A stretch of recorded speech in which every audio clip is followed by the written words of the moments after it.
The news hit Rome hard. 3 Roman legions, around 20,000 men, were completely wiped out in the dense forests of Germania. The shock was immediate.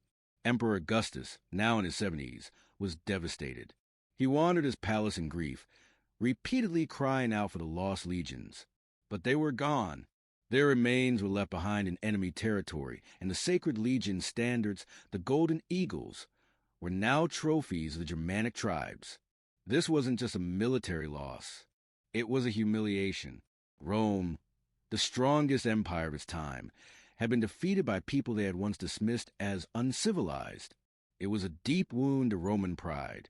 In the months after the defeat, fear and rumors spread across Rome. People talk about strange signs, statues of Augustus hit by lightning, gods weeping blood. Augustus ordered religious sacrifices.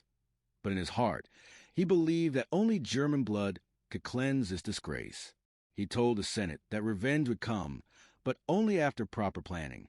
The destroyed legions, 17, 18, and 19, were never rebuilt, and their numbers were retired forever, as if to erase the painful memory. Instead, Augustus ordered the formation of new, better-trained legions, suited for forest warfare. After his death in 14 AD, his stepson Tiberius became emperor. Tiberius had experience fighting in Germania and knew how difficult it would be to win there. He chose a capable and charismatic commander to lead the campaign. Germanicus, a skilled leader with strong political and military credentials. Soon after Augustus's death, Germanicus crossed the Rhine with over 30,000 troops. His first move was to show force, destroying villages, burning fields, and scattering small Germanic groups. This was only the beginning. By 15 AD, Germanicus launched a full-scale campaign. He learned from the past. He used detailed maps, questioned captured warriors, and planned each step carefully. Unlike the earlier failed mission, this time Rome approached with caution. Troops marched in tight formations, used scouts, and set up secure camps each night. One day, they reached the battlefield where the massacre had happened 6 years earlier. Bones were still scattered. The scene was haunting. Germanicus ordered his men to stop. Together, they gathered the remains of their fallen brothers. That night, a mass burial was held and a memorial mound was built. It was a clear message. Rome remembers. The troops, now more motivated than ever, marched on. The Germanic warriors used ambushes and quick strikes, but Rome pushed forward. Arminius, the Germanic leader who had led the earlier ambush, realized he needed a major victory to maintain support. He gathered a large force near the Visurges River. Germanicus got word of Arminius' position through a deserter and planned accordingly. At dawn, the Romans crossed the river and faced a tough battle in the forest. The Germanic fighters attacked with fury, but the disciplined Roman formations held strong. Germanicus led from the front, as did Arminius. Eventually, a key moment turned the tide. Arminius' cavalry tried to flank the Romans, but they were met by Roman reinforcements. Surrounded and overwhelmed, the German cavalry broke and panic spread. Arminius was wounded and forced to retreat. The Germans fled into the forest, and Roman troops stopped the chase to avoid unfamiliar ground at night. The next day, the Romans celebrated. They had delivered a crushing blow. But not all Roman forces had such success. One group, led by Aulus Caecina, faced trouble on their return journey through swampy land, an area known as the Long Bridges. As General Caecina led his legions back through swampy terrain, Arminius, still recovering from injuries, saw his chance. Knowing the area well, he and his warriors moved ahead of the Roman column. They tore up sections of the wooden walkway and redirected water to flood the path, turning it into a muddy trap. When the Romans reached the area known as the Long Bridges, their carts got stuck and their formation stretched thin, just like it had years earlier during the Teutoburg disaster. The Germans launched attacks from higher, dry ground. Trapped in the marsh, Roman troops had limited movement and began to panic. But Caecina wasn't Varus. With years of experience, he stayed calm. He ordered his men to leave behind all unnecessary baggage and set up a temporary camp on firmer ground. That night, the Germans attacked the camp fiercely, using fire and attempting to climb the walls. The Romans defended themselves with javelins and rocks, managing to hold the line. That night, Caecina had a disturbing dream. He saw the ghost of Varus trying to pull him into the swamp. Shaken but focused, he told his officers, "Varus failed because he forgot who he was. We won't make the same mistake." At sunrise, he ordered a surprise counterattack instead of continuing through the swamp. The Germans were not expecting it.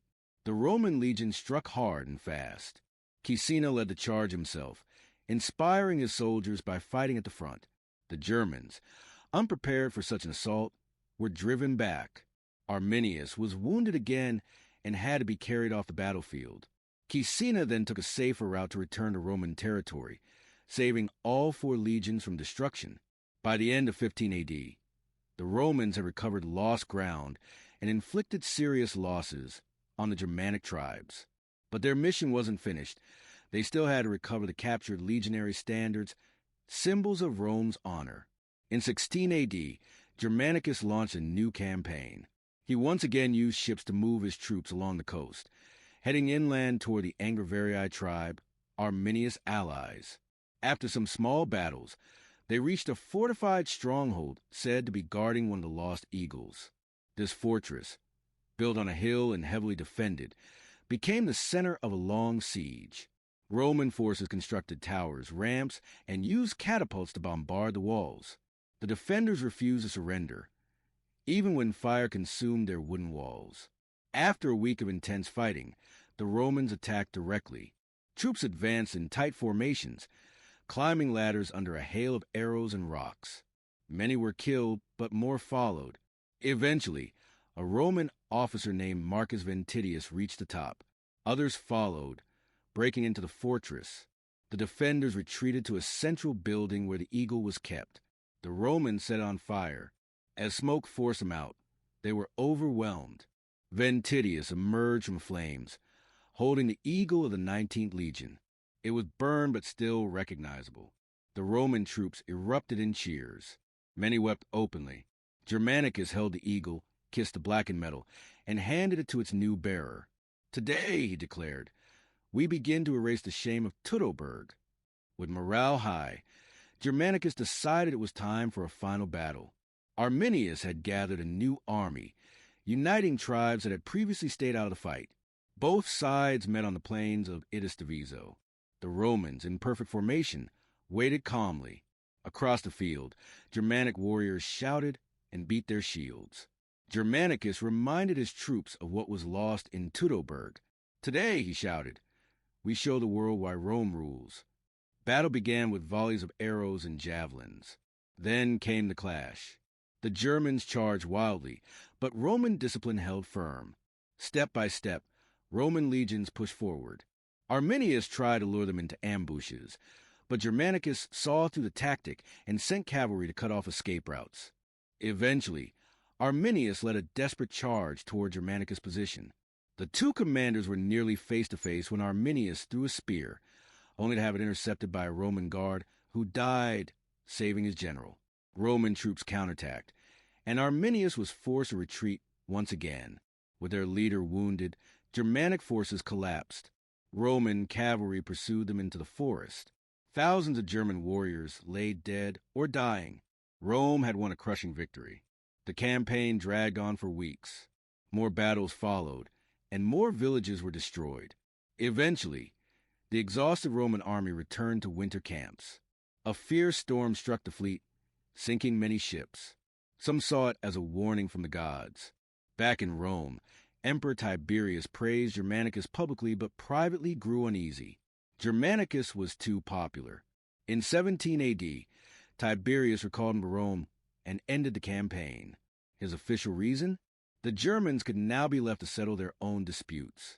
Germanicus returned as a hero. He celebrated a great triumph with parades and honors, but his success was short-lived. 2 years later, he died in Syria under suspicious circumstances. Some believe Tiberius had him poisoned. As for Arminius, though he survived a Roman revenge, his political standing crumbled. Accused of seeking too much power, he was killed by his own relatives in 21 AD. Rome had its revenge, but Germania was never conquered. The Rhine River remained the empire's frontier for centuries. The lessons of Teutoburg and the revenge campaigns were burned into the memories of both sides. To Rome, Germanicus proved that even devastating defeats could be answered with strength and resolve. To the Germans, Arminius became a symbol of independence, one who stood against the mightiest empire of the time. In later centuries, especially during the rise of modern Germany, Arminius, known as Hermann, was celebrated as a national hero. His stand against Rome was seen as a moment of pride, but the cost was high. Thousands died. Villages were destroyed. Soldiers carried home more than just battle scars. They carried memories of things they couldn't forget. Historian Tacitus later wrote, "They make a desert and call it peace," reflecting on the true cost of war. Rome had restored its pride, but at what price? The Rhine became one of Rome's most enduring borders. For generations, Roman troops stood watch on its banks, and across the river, Germanic tribes kept their fierce independence. The stories of Arminius and Germanicus passed into legend, tales of ambition, revenge, and sacrifice, a reminder that even the strongest empires bleed, and some wounds, no matter how deeply avenged, never truly heal.